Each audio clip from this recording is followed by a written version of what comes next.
একজন দল, যে দলে যার লক্ষ লক্ষ লোক ফিরেছে, লক্ষ লক্ষ লোক ফিরেছে, সন্ধ্যাতে পলায় চলে গেছে।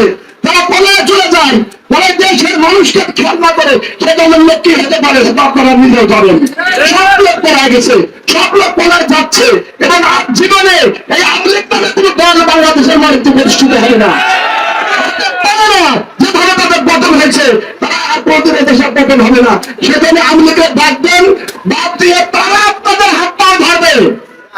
আপনাদের সাথে আমরা থাকতে চাই। আপনারা আপনার বাড়িতে যাচ্ছেন,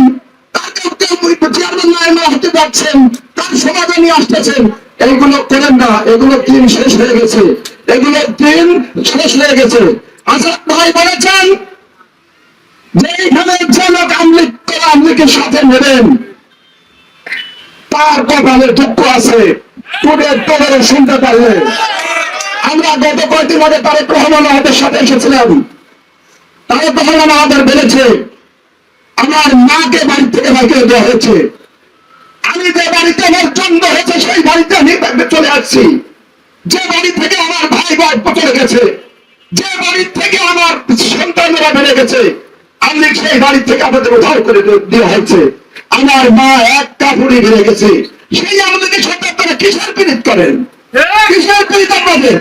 এখন কি আওয়ামী লীগ এসে আপনার ভোট কেড়ে দিচ্ছে? আপনার ভোট তো খোলার জায়গা নাই। আপনার বিএনপির যে ভোট বাংলাদেশে, বাংলাদেশে তারা ভোট নিজের জায়গা খোলার মতো জায়গা নাই। আওয়ামী লীগের আপনারা আবেদন করে নিচ্ছেন, ওই সরারে ধরেন, ধরে ফেসেন।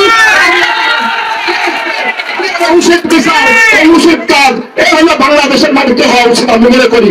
এই জন্য আমি আমার বক্তব্য এখানে শেষ করছি। বাংলাদেশ জিন্দাবাদ, খালেদা জিয়া জিন্দাবাদ। সবাইকে ধন্যবাদ। আসসালামু আলাইকুম।